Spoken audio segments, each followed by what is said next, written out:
Everyone's interested in any a card like this with Asher Yotzer on one side and Halamichia and Brain and First on the other. So I have extras. I'm happy to give them to you and bring them Sunday if you wish. The card such as this, which is plasticized, is considered a Seitzei. So a person has it in his pocket. You can walk into any place with it, and it's safe as such. Anyway, Elul. Let's talk about Elul for a moment.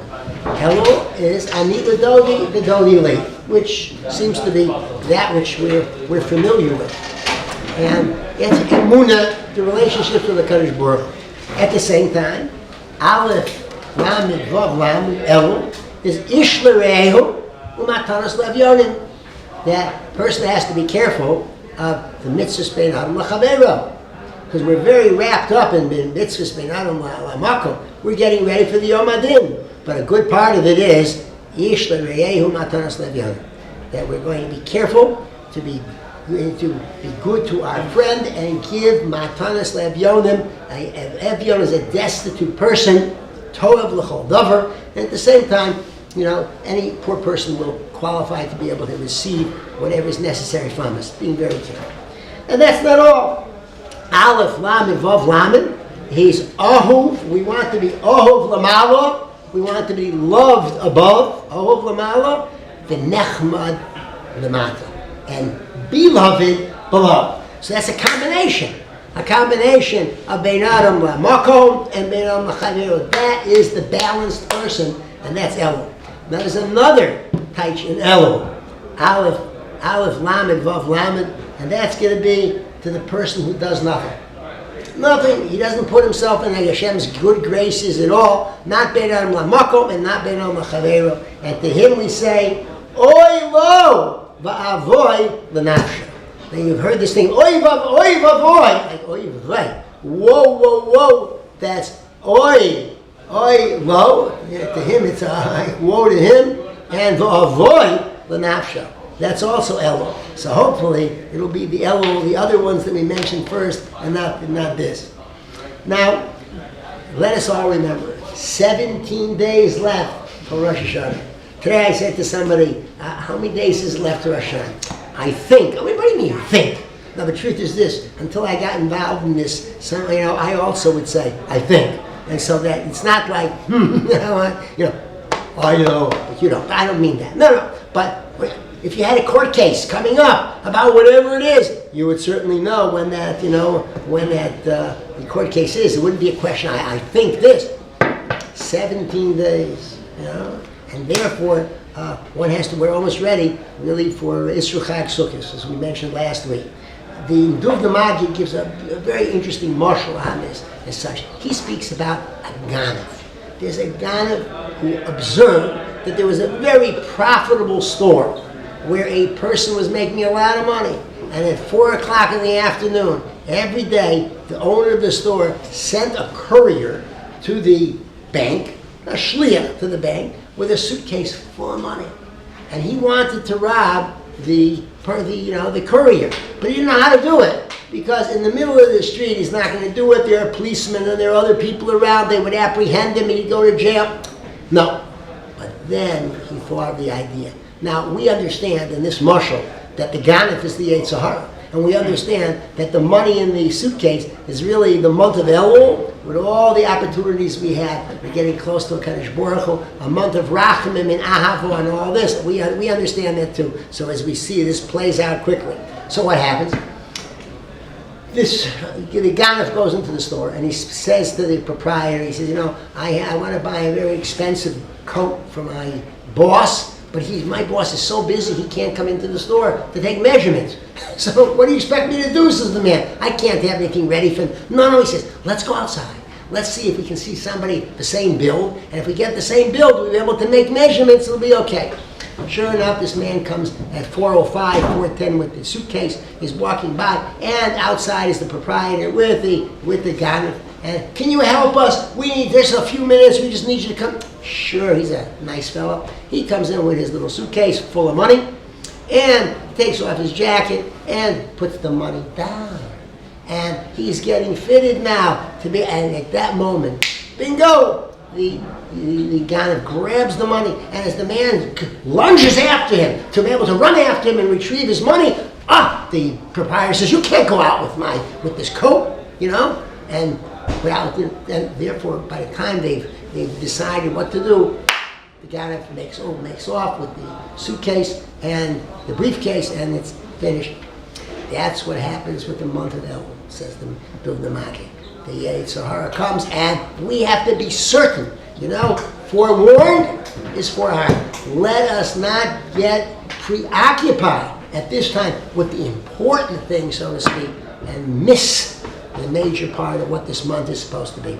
And whereas some people say, I would just like to sleep through El, all this tension, all this intensity, and pachad. No, it's a mistake, and it's a mistake bringing up our family like this, and we deal with our children or students. Let's get the idea. This is a month of ahava v'rachamim.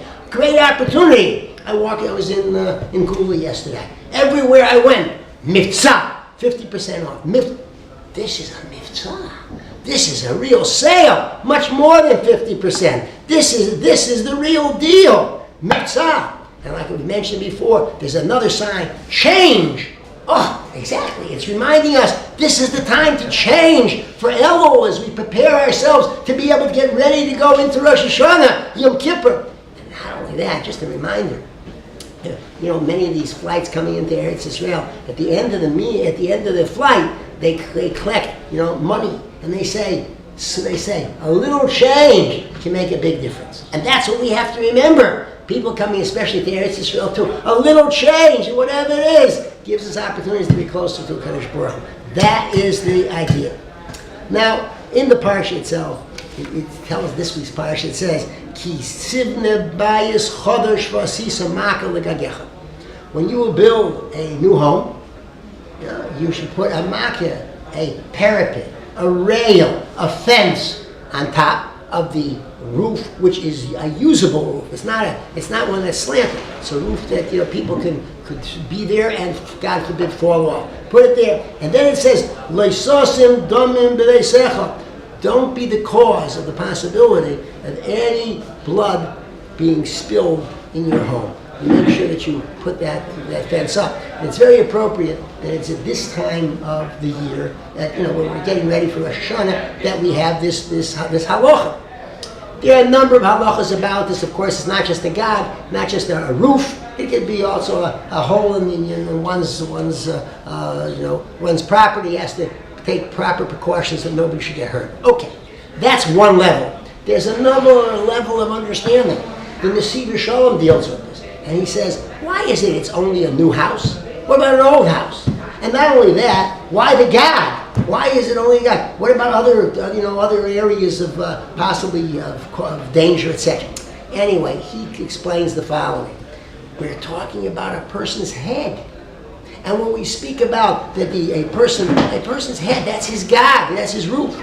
And not only that, we are talking about because he's making a new life for himself before Rosh Hashanah. He decided, I'm going to change the rules of my home. I want to become closer to Rosh Hashanah. I want to do mitzvahs more carefully. I want to really do well. And therefore, when you're building this new life, make sure that the only way it's going to happen with these resolutions is that you bring with them strategies for success. A resolution without the proper strategy of being able to make it just doesn't work. A person decides, I'm not going to talk in shul anymore. He has to move his position in wherever his location in shul. Maybe he has to change shuls. A person decides, I want to learn more. He has to do something that's going to set him up. He has to set up chavrusas. Whatever is involved, it's not enough to have, I want. I have to plan. Like we've said before, he who fails to plan, plans to fail. And therefore we want to make sure, especially for something as important as this. That's one idea in the union of a gag, etc. And that's according to the Nesiv Shalom. There are others who learn the following, that it's a new idea in reference to this, and it works this way. A gag is also gagecha. Gimel chav is 26. A person, ki sid nebayis chodesh, I'm not dealing with that part now. But I'm saying that the part that speaks about Sisa and Maka Gagecha, you made a fence around your Gagecha, around the 26. 26 is a remiz, it's a hint. We're talking about the mitzvahs of Hashem. 26, Yud Kei Vav Kei is 26. Gagecha is also 26. We're thinking about, I'm doing the mitzvahs of Hashem with a new enthusiasm. Wonderful. Put a marker around it. You must make certain that you make gedorim, you make various fences, because if you keep a fence around something, let's take muktzah. I'm Shabbos. I don't want to come to write, God forbid, so I say even moving the pen or the pencil is not allowed. So if I forget, maybe I'll move it, but I'll never write with it. I may come to violate, God forbid, the fence, but I'll never come to do the Isser itself, the prohibition itself. So you're making a fence around the 26, which are the laws that came directly from Hashem, and that's going to help you. Because making fences is that which often keeps the law. One of my chavrusas said this evening that people and communities that stop keeping the D'Rabbanans, they're the ones who lost it. And it's the ones who kept not only the Torah law, but all the fences that the rabbis gave to us, those are the ones that kept the law and still keep it to this day. A good Shabbos.